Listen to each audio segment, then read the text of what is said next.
ओम।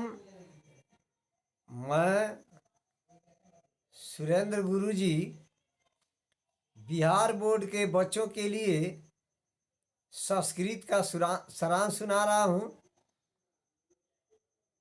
संस्कृत द्वितीय पाठ का नाम है कन्याया पति निर्णय।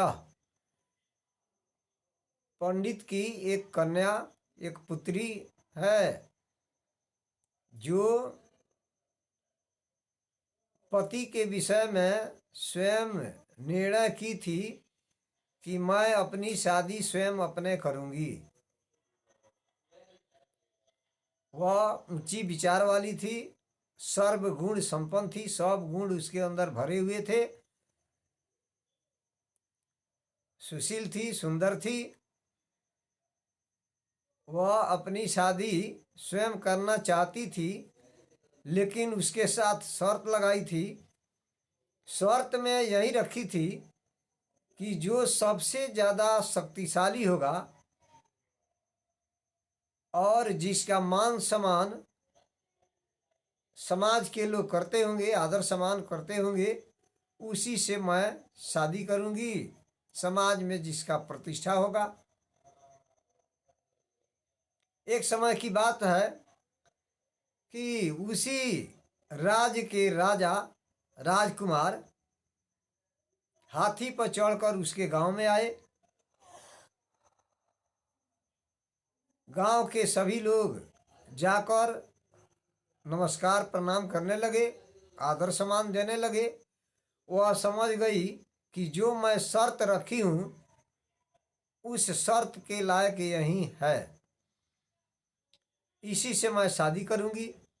वह राजकुमार अपना काम समाप्त करके जिस उद्देश्य से आए थे गांव में, अपना उद्देश्य पूरा कर लिए।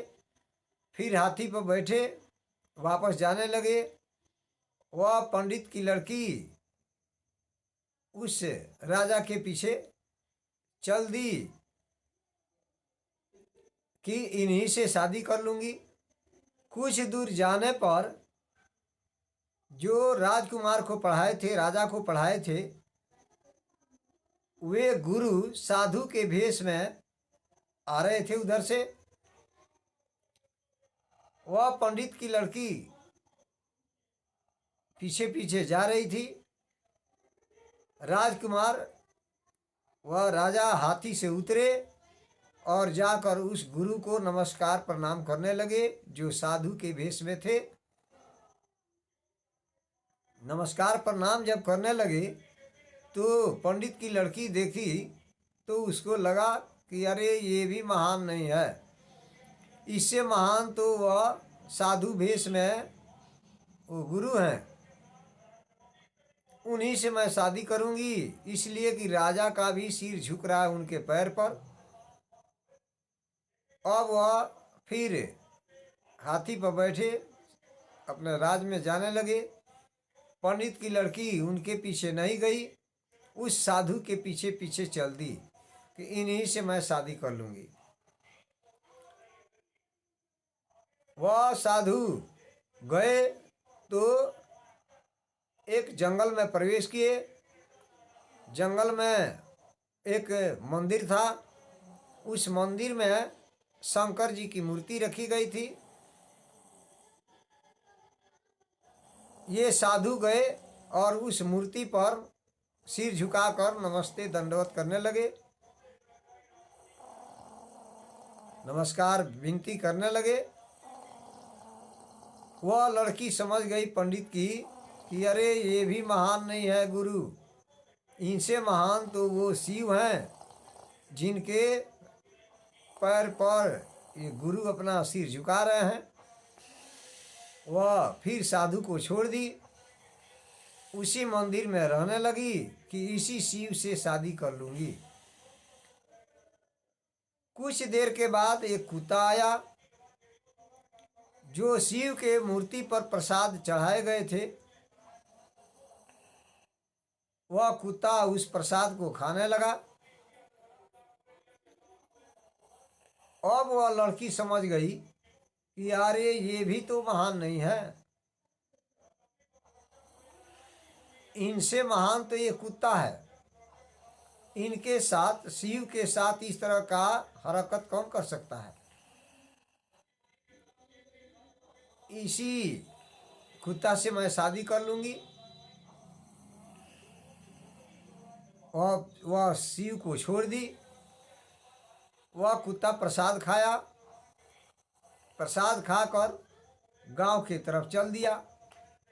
वह पंडित की लड़की अब उस कुत्ता के पीछे पीछे जाने लगी। इसका कोई अर्थ गलत नहीं है, आगे सुनिए क्या हो रहा है। वह कुत्ता गया गांव में, एक पंडित के घर में घुसा।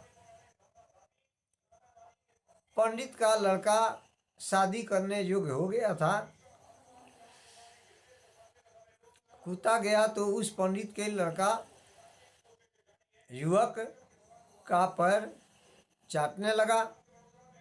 अब वह लड़की समझ गई पंडित की कि अरे